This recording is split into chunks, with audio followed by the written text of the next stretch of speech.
One, good morning. It's good to see you today, and I'm really excited about the topic for our forum this morning. I'm really thrilled that we have such wonderful resources and people in our congregation who can lead us in experiencing different aspects of our lives of spirituality. And I think it's really wonderful in our life to be open to different experiences of the divine and different ways in which we connect our whole bodies, our spirits, and our physical bodies and our minds. I think often in our Lutheran tradition, we're very focused on our head and our intellect, and these give us different ways to connect with our faith and with God in relationship, and also in certain experiences with relationship with others as well. And these are wonderful aspects of the Christian faith that have been present in different forms for centuries, but a lot of us have not had the opportunity to encounter them in our daily lives. And so I'm really grateful that we have with us three Midvale members, Marie Nordeng and Pastor Tim Dean and Pastor George Bauman, who are going to share some of their expertise and also share an invitation for you to join them in some of these activities. And so for our forum today, we'll have each of them share individually a little bit about what they have to share and offer for us. And you can ask questions after each person. And then we'll also have time at the end to ask questions for the whole group for any of the three of them to respond to as well.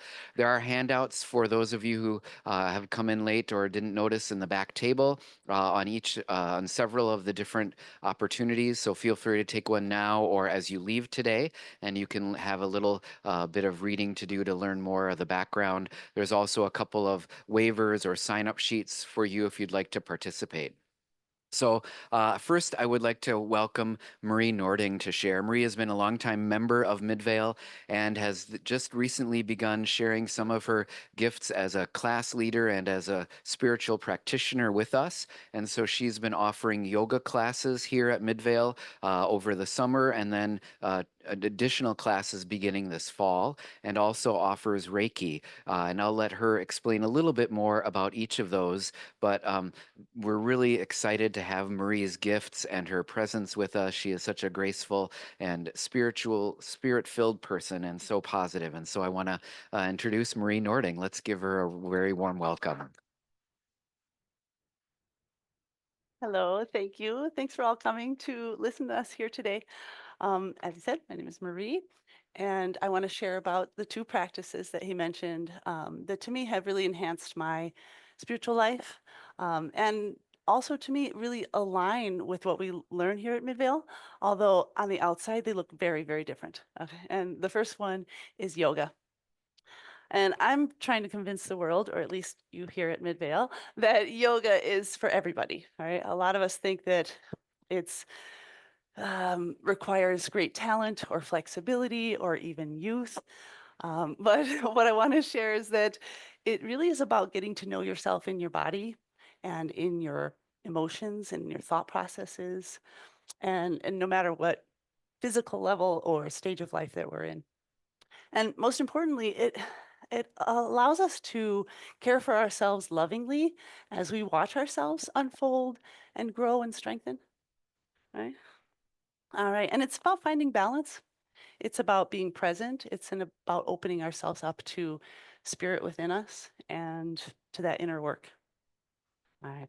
And in our everyday experiences and our bodies, it helps us to find the harmony between being engaged and active while also being centered and peaceful. And so, to give you a little idea about that, we're going to try it together now in our chairs. We won't do any warrior postures. We're tree, right? Okay. All right. So, yeah, none of that right now. All right. So, I'll just have you scoot a little bit forward in your chair so that your feet are flat on the ground. And you're going to just rest your palms on your lap. And if it's comfortable for you, you can close your eyes or you can find a soft gaze on the ground in front of you or the chair in front of you. And just start to find your breath here, just to feel your breath.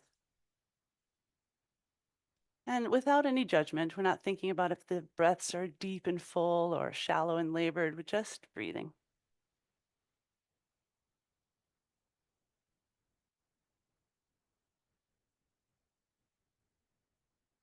maybe start to notice the subtleties in your body as you inhale. Maybe your belly fills up or your ribs expand. And on the exhale, you kind of find a little bit more surrender to the chair and to this moment that we're in and that we're sharing.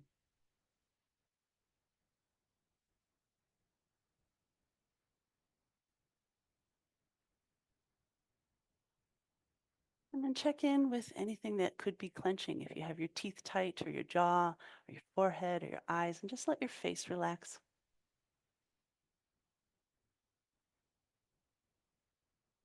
And then go ahead and open your eyes, and together we'll find a little bit of movement with breath. And I'm going to guide you through some very basic postures, but if I tell you to look up and your doctor told you not to look up, you're going to listen to your doctor. All right. So just join me on an inhale. I'm just going to simply inhale to look up a little bit, not crunching the back of the neck. And then exhale, just look down toward the ground. And do that again. Inhale, look up. Exhale, look down. And come back to center. And let's inhale, just look to the side of the room as far as your neck wants to go without straining. Exhale, look to the other side. Inhale, opposite direction. Exhale, other side. Very nice. And then we'll come back to center. And then just join me. We're going to just take our hands out in front of us and just turn them up and just inhale, lift your arms up as high as they want to go, once again, without straining or hurting. Exhale, palms down to the ground. Again, inhale. Exhale, hands down. One more time. Inhale, reaching up. Exhale, hands down to your knees. And we're going to grab onto our knees and just inhale, press your chest forward a little bit as you pull a little bit on your knees. And then exhale, draw your belly in and round your back. Again, inhale, pull on the knees, press your chest a little bit forward.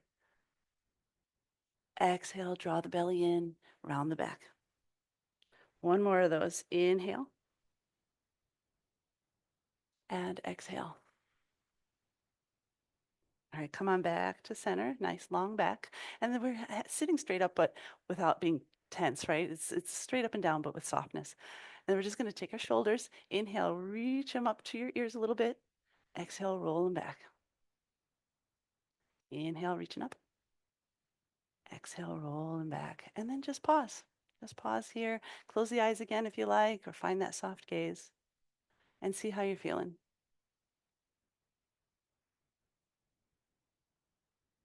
And that's it for now. Thank you so much for joining with me. And I hope that you already feel how that centering and breathing can bring you that sense of peace and calm. All right. Okay, so the next thing I want to talk to you about is much less straightforward than yoga. It's called Reiki. And Reiki originated in Japan and is used as a technique for healing. People come to Reiki to have sessions for stress relief from um, emotional, mental, or even sometimes physical discomfort. And it's here, but here's the interesting part. It's really outside of the box for our Western thinking. As Pastor Blake mentioned a little bit, we're kind of taught to, in this culture, to understand things based on what we can see with our eyes, understand with our brains, and with science, right? And while that's great, we all want to understand things with science, we're not necessarily taught to understand the things that we can sense and feel in our bodies and around us. And so I have some examples for that. And one is when maybe you've experienced this in your life where somebody calls you out of the blue in a moment of great need, right when you just needed them to call, or you were that person for someone else and you called them just when they needed to. And I think that many of us wave that off as coincidence. Oh my God, I can't believe you called right now, right? But we fail on sometimes pausing to consider that that we're connected in more ways than we know. And so we are connected energetically. All right. Another example too. I have another example. So like sometimes you might experience someone who walks into the room and you automatically feel lighter. The room feels lighter and more spacious, or somebody comes in, it's opposite feeling. Everything feels heavier, right? And you don't even have to know that person, but somehow You feel it. And I don't know if any of you have experienced that, but that has to do with that energy connection. Right? So Reiki works with our bodies in the way that we can't see, but we sense and feel. It's broken up into two words, Rei, which means is translated as God's wisdom or higher power or universe, right? And Ki or Chi, which you've probably heard of, our life force energy, that energy that is in us, through us, around us, between us. Right? Okay. And this is where, and it's administered by the laying on of hands. Okay. And this is where eyes might light up with recognition, right? Because we know this business because Jesus did this, right? And while he was, of course, walking the earth as God, so could heal people completely, I do believe that he was showing us that when we allow God's light and power to run through us, we can be healing agents for one another. And we do this every day. We do it through our kindness, we do it through our helping, we do it by allowing God's gifts to come through us as our gifts, right? And it's why we pray for each other in Jesus' name, in God's name. And it's why with divine intention, Reiki can help us. So this energy connection can happen. All right. And something to note here is that while it's very spiritual in nature, it's not tied to any religion at all. And so it's used worldwide from people of many different understandings. Hi. And now I would like to invite Gail to talk for maybe 30 seconds, not a whole long thing, but she and I have done yoga together for 2 or 3 years. And she's also come to me for Reiki. So she's just willing to share a little bit about what that's been like for her. Thank you. Well, I've been doing yoga for a number of years, and then during the pandemic, Marie offered yoga to us at Midvale um, in the park. We could go there where it was safe to be outside, and we have a tree, and we did yoga in the park. And what yoga does for me, every time I do a yoga session, I feel physically better because it's just like great stretching of your body. I feel emotionally more connected um, and lighter, and I feel spiritually more connected to the light that comes within. And I think that call that light Jesus. Um, and so it's just been a great practice. Now I'm old, so I don't do yoga like Marie does yoga. I don't look anything, my postures don't look anything like her postures, They're pretty good but though. but it doesn't matter. And when we're in yoga class, nobody's watching each other. We're just trying to do Right. what and Marie's great about giving us alternate, like I can't put weight on my right shoulder, and she gives us alternate things to do. So that's great. And then yoga or Reiki. There was one time at the park where my right knee was just really bothering me. I have some arthritis, and I couldn't do the child's pose because that's where you're bending your knees, and it just hurt like crazy. And she said, "Do you want me to do a little Reiki at the end of the session?" I said, "Oh man, this knee is just not working today."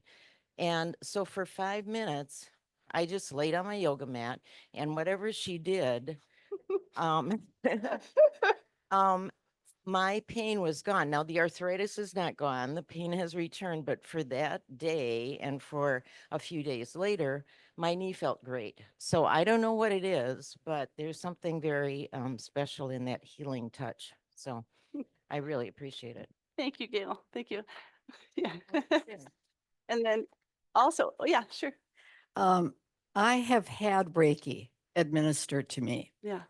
And the last 5 years that I was employed, I was really not allowed to present creative ideas. Or if I did, they were not my ideas. They were then stolen by my boss. Okay. Okay.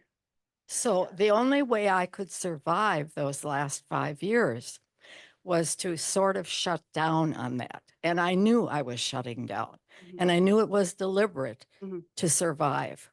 So I retired.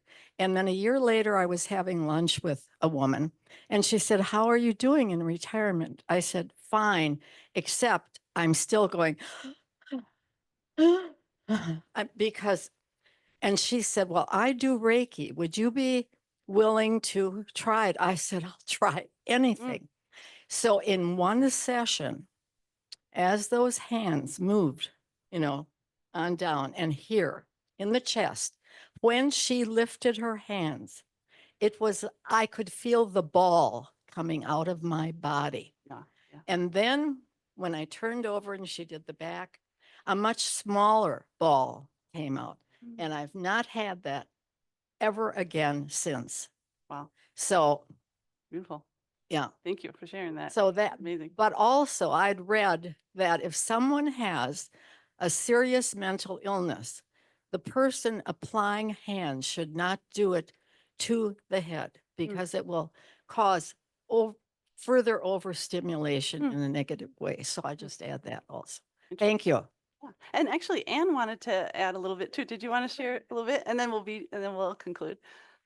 Well, I do yoga with Marie and also Reiki. And I think Reiki to me is kind of like spiritual massage.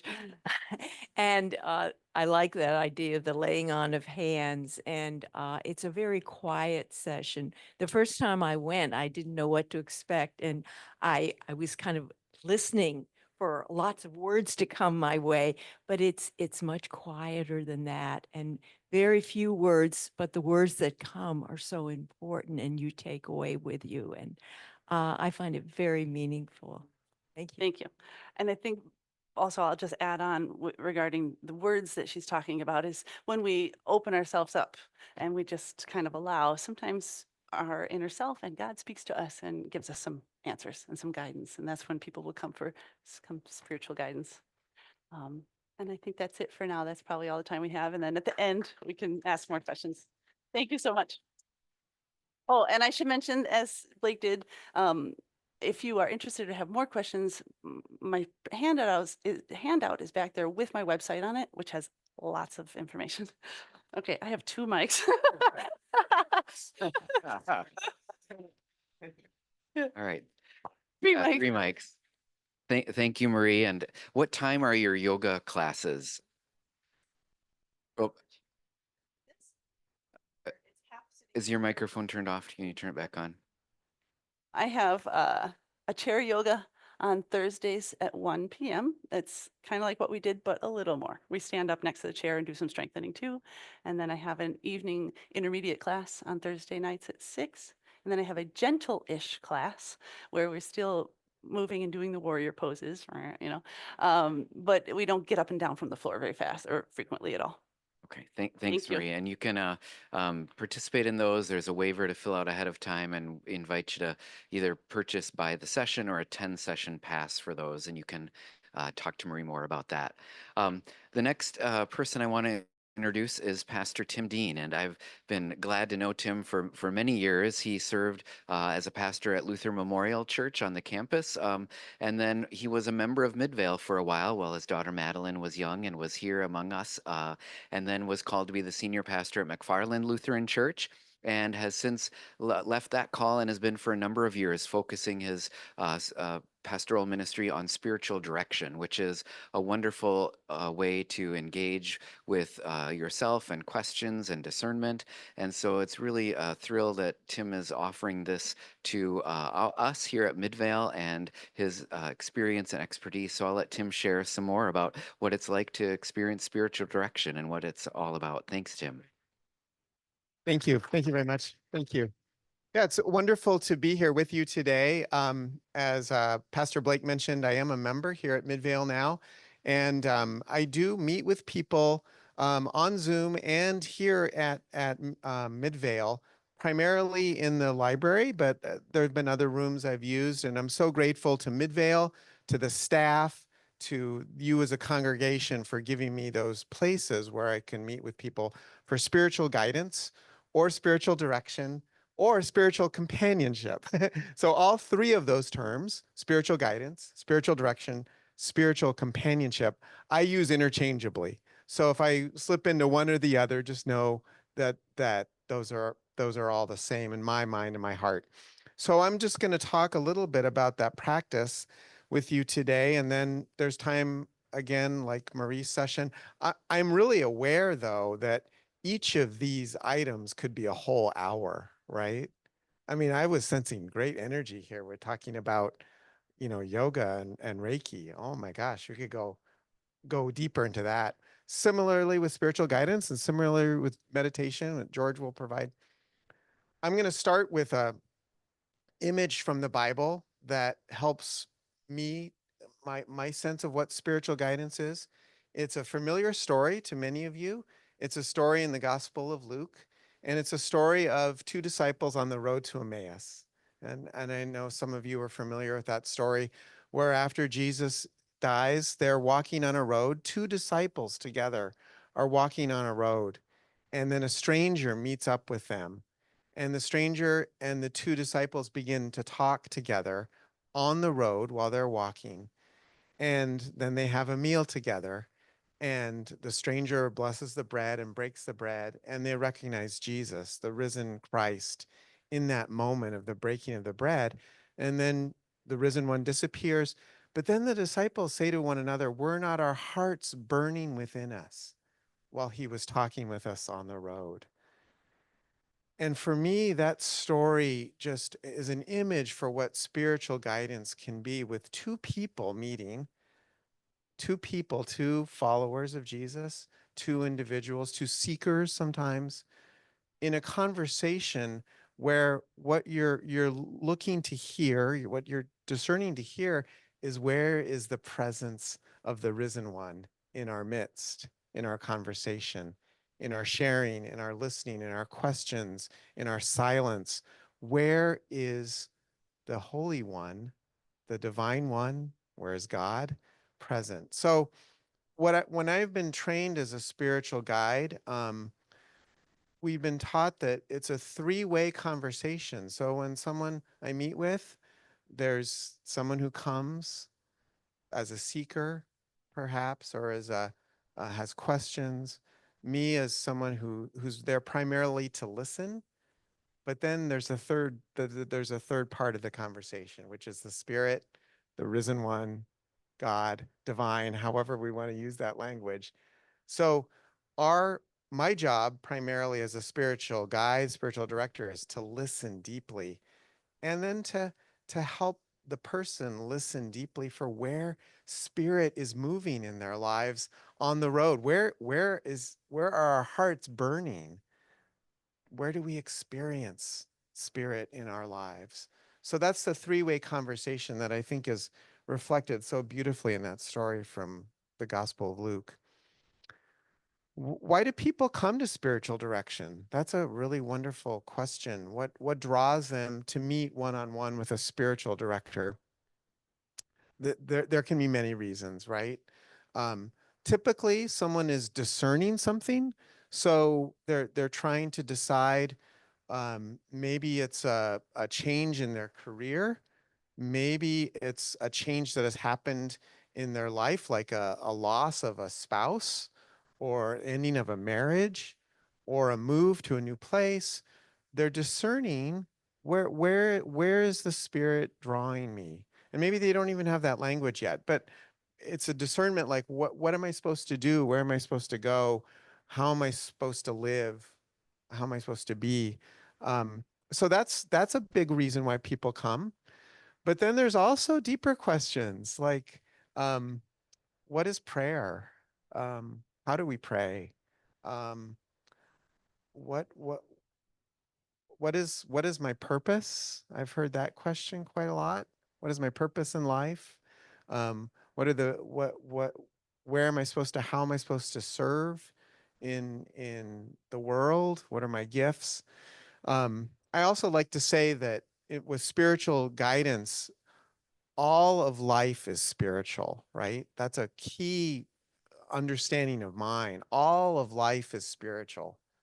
So it's not just like prayer life, although that's important, like formal prayer routines, membership in a congregation, formal prayer kind of practices. That's part of it. But also, all of life is spiritual. All of life comes from the spirit. So, spiritual guidance, the topics include relationships, It includes family. It includes vocation, career, sexuality. It includes, my sense of myself, my spiritual gifts. So all of life is spiritual. And I think that's so important because um, in my experience, we tend to like put like, God is here at church, but not outside in the parking lot or not at home. God is in these places. God is in the Bible, but God's not like in my daily life. God's not on my walk. I'm in the arboretum. No, but that's not really my experience. Spiritual direction helps to have a time when we can be intentional about listening for how God is at work in the whole of my life. How we are all created in the image of God, how we're all beloved by God, and how God, the Spirit, walks with us on the road. So discernment, questions, a big part of spiritual guidance is questions people might have, but also I think safe place. That's another part of my practice that's important to me. Having a sacred space to share deeply from one's heart and one's life about who I am, where God is present, and to have that as a trusted space. So all of my sessions, we go over this, and it's part of my covenant, which is back there on the table as well, which copies you can pick up, is that everything is held in confidentiality, that there's a sacred trust that takes place when you come to bring something in a spiritual guidance session. You want this to be a safe container where you can really explore and go deeply into that. And my role primarily is really to be there as a listener.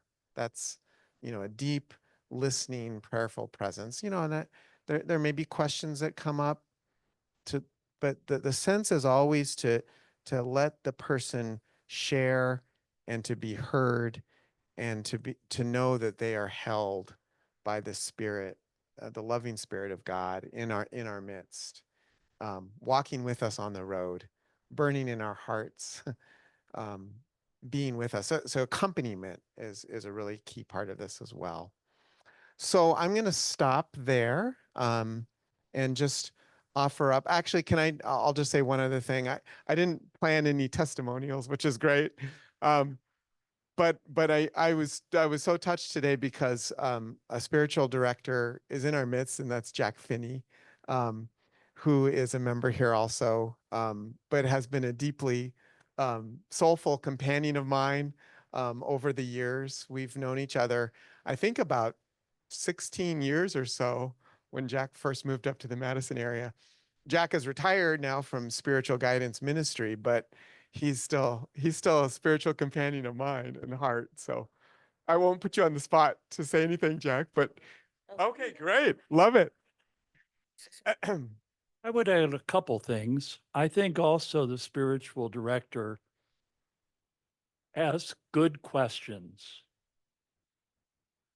But the other is a spiritual director helps people to trust their own inner authority. And inner authority is another word for the Holy Spirit within us. And to trust it, even if we're hearing that we connect with the sacred in a way unlike what we hear at church or read in a book.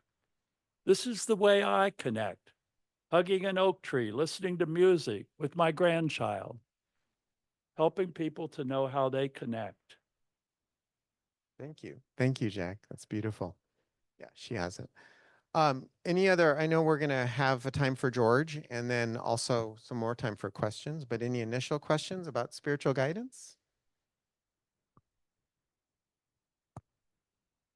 Yeah, okay, Nancy.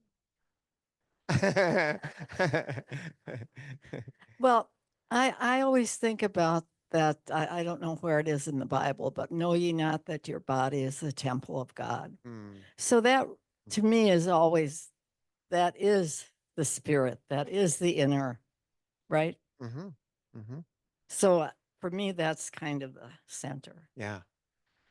Yeah, spiritual guidance, it helps us put in touch with kind of a centeredness, mind, body, heart, spirit, and God has made all of us, every part of us. Um, but some people do. What I heard in your sharing there, Nancy, is that some people tend to feel God in more in their bodies than others do. That it's a practice of breathing. I mean, that was kind of in the chair yoga that Marie led us in. Um, so there is that embodied sense, or some people feel it in on walks where they're moving. So that I think spiritual guidance can help us put in touch of the ways that we experience God, and experience God in many diverse ways through many different means, or sometimes they call it modalities, but there's many different means that the spirit uses to touch us. And absolutely, yeah. Thank you. Thank you. Great. Well, thanks so much for listening.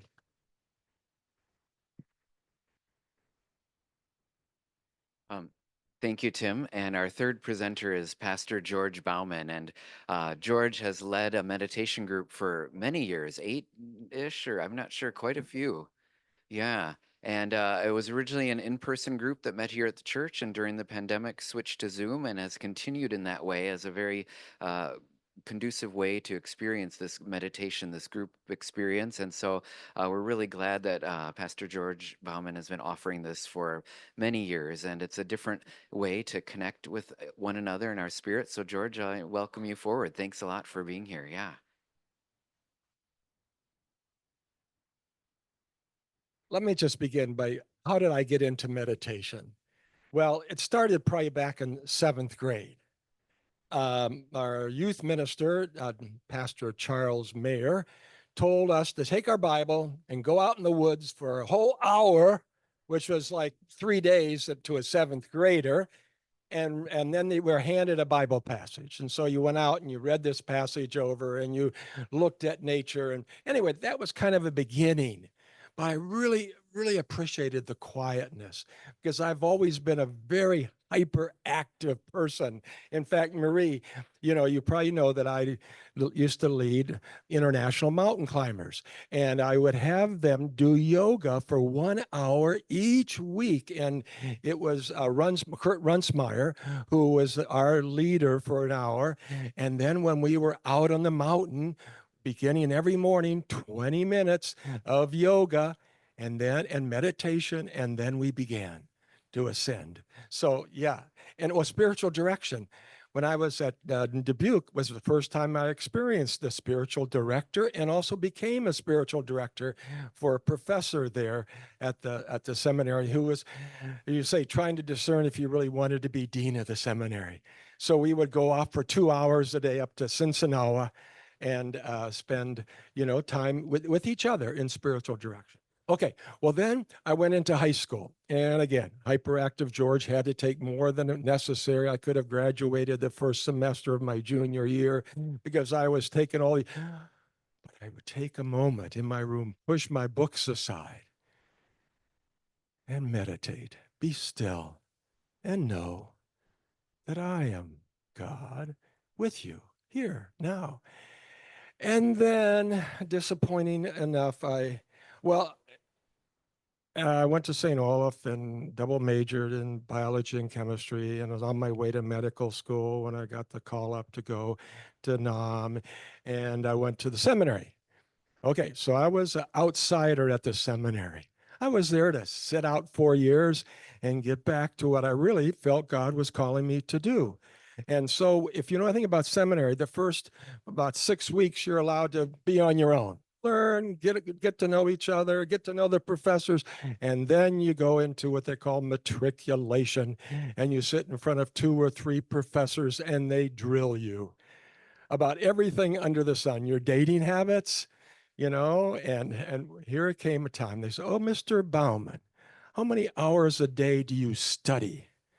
And I said, maybe 5 or 6, maybe 7. but I take about a half hour or so to meditate. One just jumped on me. Meditate? Oh, maybe you're in the wrong place. You should be a Buddhist monk. And I thought, what? Yeah, we're here to teach religion. Yeah, now, yeah, maybe it's even on the curriculum now, not back in 67. It wasn't. If you were a meditator, you were a strange bird, really strange.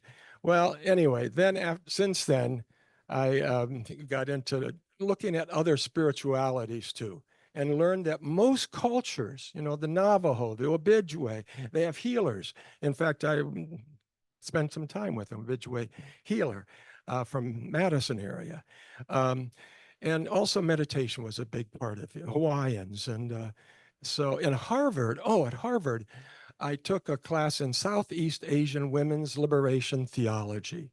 And the first 20 minutes, we were meditating. We would ring the prayer.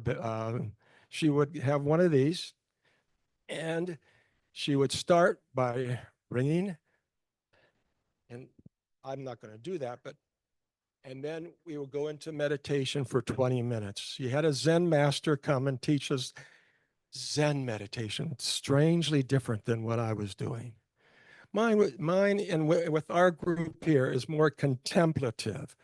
It's we begin by really breathing, sensing peace, getting rid of thoughts. That's one thing. I had a quote. I don't know if you've ever heard of Eckhart Tolle.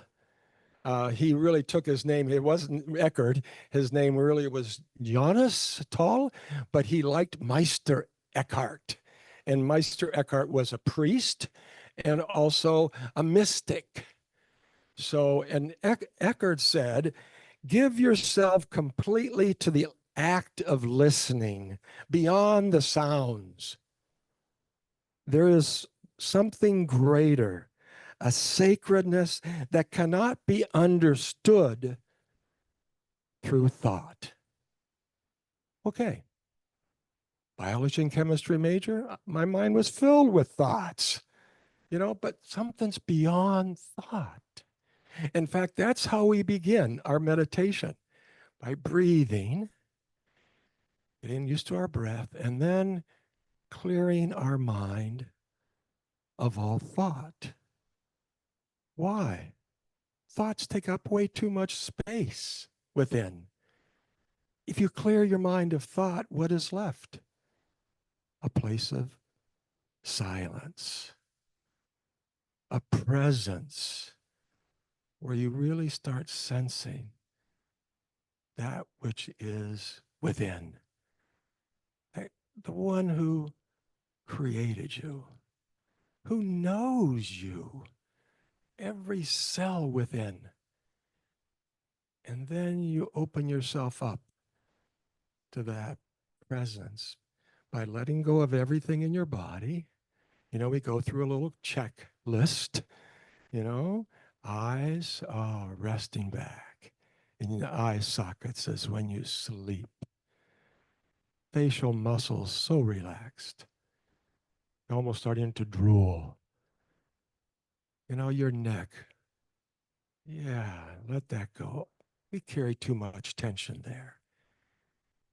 And then extremities, and then your core, your heart just knows it's now giving you life again.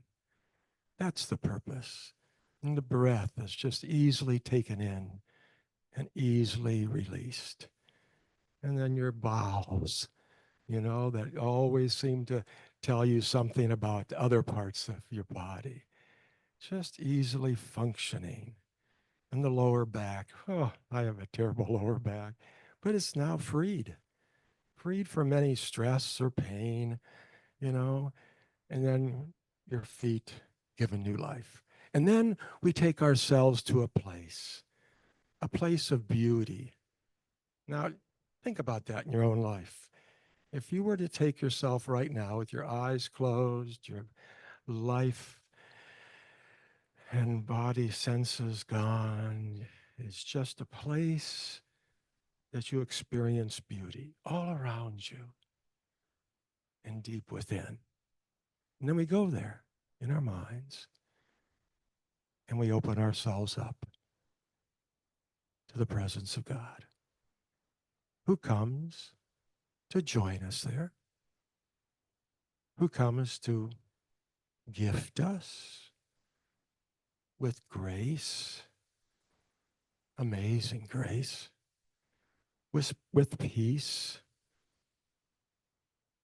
And then we listen to a Bible passage, just one. I usually pick it, and then we let go, and finally we know that God has come to do something for us, and we sense God asking us, what is it that you want me to do for you today? What is it? Oh, Lord, you know me so well. You know what I need. Why do you ask? But we are asked to give voice to that greatest need within. It might be a need for patience. I know Jack, taking care of his wife, has prayed for patience more than on one occasion. You know, Lord, just patiently fill me with compassion, or whatever. And then we ask the question, Lord, what is it you want me to do for you today? And then we more or less conclude our 45 minutes together.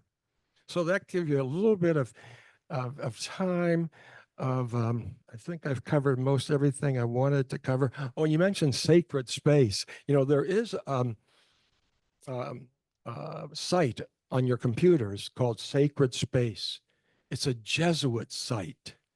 And I found that probably 40 years ago.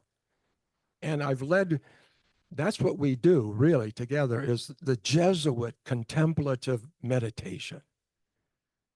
Okay, I think I've filled up my 15 minutes. Questions? Well, you can switch. Oh, here you go. I'll trade. I just had a quick question about what the difference of a Zen meditation is to what you explained here. World of difference. I think it is. Zen, you are given usually a mantra, okay? And you concentrate on your breathing. Breathe in, oh, or whatever it is. So being Christian, I would use Jesus. Breathe out, Jesus. But that's all you do for 20 minutes, clearing your mind, trying to be one with the universe, really, trying to just be spirit yourself, And I kind of like it at times, but our group has said, no, we don't want that. So we haven't tried it, but we might want to try that sometime. Okay, so I have something funny to say. That's actually exactly what I do. I just didn't know it was called Zen meditation. Okay, very I good. also do the other version too. Of Oh, yeah, it's how you good. directed. Yeah, yeah. No, I do like Zen. I mean, it was really helpful for me at Harvard. Oh my goodness. Being hyperactive. I was called to the dean's office. We've never had anybody take a whole year and a semester. We're very skeptical you can do this. I said, okay, let me just try. And so I did. And it was taking most of them for, pass fail anyway. So it wasn't where I was looking for a grade to be better than anybody else in this class. No, but Zen in that class was one of my favorite classes. 3 hours of looking at Southeast Asian women and their liberation. Oh, you don't know what they have to begin. I mean, where the youngest, one of the children is sold off to usually Bangkok, and they go in, make the family's money through prostitution to send home. and they some not educated, but some of them are. But if they're in a classroom, they have no voice. And in that class, when a young woman would speak out in class, normally her eyes would fill with tears because she was hearing her own voice where she had never heard it before. So that was beautiful class and taught me Zen. Okay, that's good. Others? Yep. Did you? Oh, you what? Okay, Jack. Then we have to get back to questions for everybody. I attended a 10-day silent retreat where we meditated 45 minutes for 7 times a day. And it was Buddhist insight meditation for Christians, which is more like the Zen. Yes. And I've been doing that now for 20 years every morning in my rocking chair. And it's simply, as the Zen is, breathe in and out with the sacred word. It could be Jesus. Mine is in and out. Mm-hmm. And it centers me for the day. And we're in that place of stillness, which is where I think the kingdom of heaven really is. Exactly. Very And good. one of my critiques of Lutherans is we don't have enough silence. Very We're good. very much into words. That's right. Yep. And I miss the silence, so I'm also a Lutheran Quaker. Yeah. Yeah. And my dad was a Quaker, so I know all about, yeah. You know, what I found out from those silent retreats, they called them, for a whole week. I didn't take 10 days. A week was long enough for me. But I got back in the car to go home and I reached for the radio and I said, no way. No, I'm not going to ruin. Yeah. Anyway. I was just going to say that Tai Chi also provides, Yes. and I've been doing that since 1993. And there is an aspect of meditation that we follow, which is more the in out of the breathing aspect. Yeah. Mhm. Yes. Yeah. Yeah.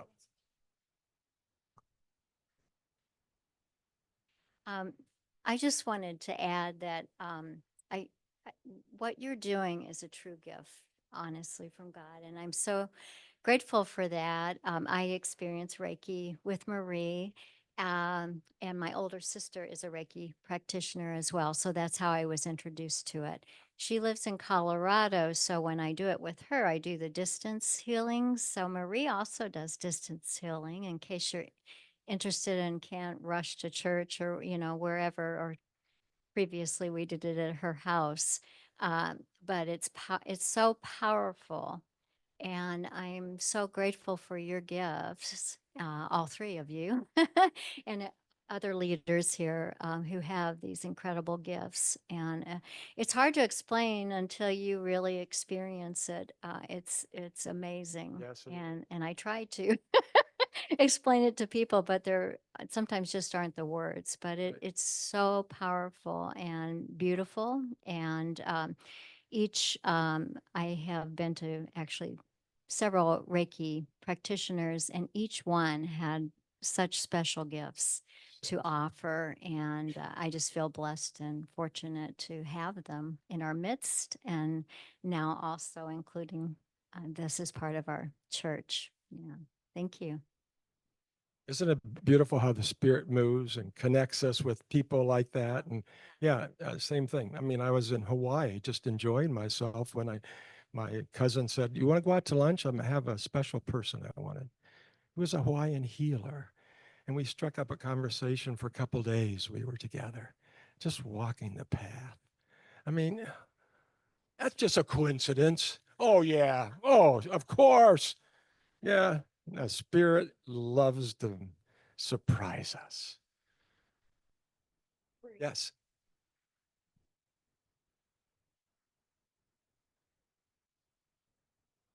I'm Dale Miller. Um, my wife passed away in 2017, and we moved here because of that. She was sick, and I'm so glad that I'm at that we went to the place that we are at now, and where I'm at, and my my daughter, Sarah, who lives in Middleton, said we had to come from Nebraska to here. And that's what we did. And it's been so, um, I'm so thankful for this church, okay, for everything that you've done. And at our place where I live, and Mary Holm lives 2 doors down from me, they give us, we've got a instructor that every day has um, classes for yoga and things like that. And she has 3 different classes each day. And it's really great. And we pay $60 for 3 months. Yeah, for 3 months. Okay. And she's really been a blessing there too. But it's a great place to be. Marie. Okay, I don't know if there's other questions for Marie. Tim, here's Tim.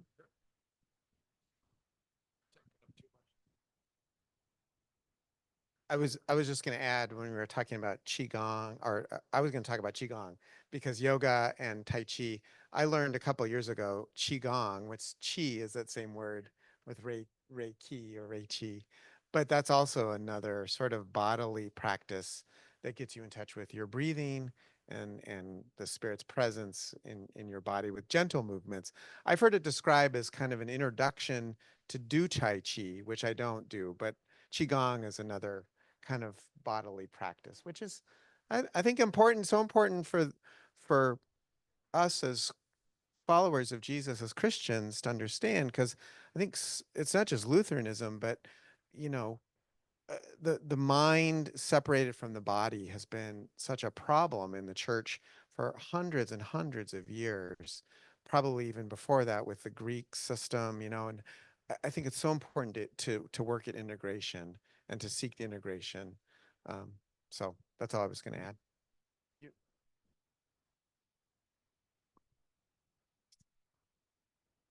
I mean, I've just always, not just, but I've always in my adult life and into my elder life have seen Jesus as a man of the East who really, from my perspective, has bridged that gap, so to speak, between Eastern civilizations and the Western.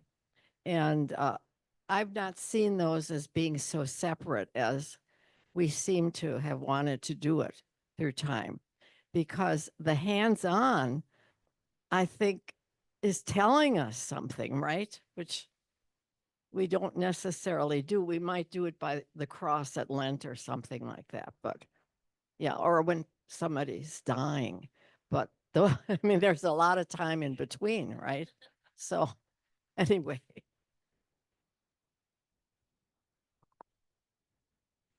The other thing, I think from a very practical standpoint, all of the things, Tai Chi and the Qigong and yoga, um, is great for balance. And as we get older, we all worry about falling and what's going to happen if we fall.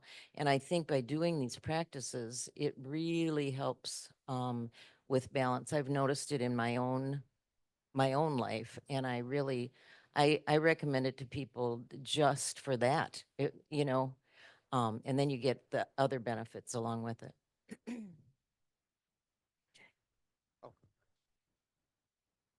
I'll add another modality to our theme. I receive weekly therapeutic massage. And before the massage, I say, may AJ's hands be the hands of Jesus. And I had a massage therapist who once called her work body blessings. So again, underlining the need to integrate our body, our mind, our spirit, and our relationships to move toward wholeness, the way we were created. Thank you, Jack. I've been reflecting for a long time this hour about Jesus. And I think Marie mentioned the laying on of hands, but just paying attention to the stories that we have in the tradition in the Bible of Jesus. going away to pray by himself, touching people. I mean, if you look at all those stories of healing, I mean, he spits on, and people puts his, I mean, it's uncomfortable for us as like, Western Protestant Christians, like touching in church. Are you kidding me?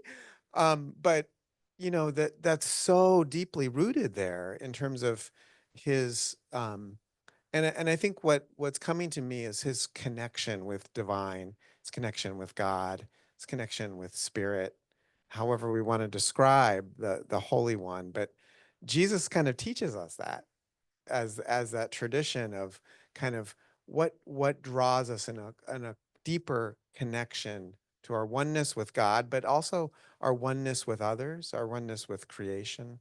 So it's all there in the tradition, is what I'm trying to get at. Really amazing. Yep. I gave my wife's birthday wrong. Death wrong. It was August 22nd, 2022. Are there other questions of maybe someone who hasn't had a chance to ask a question or share experience? Oh, thank you all three of you for presenting today and for the really good discussion, the questions.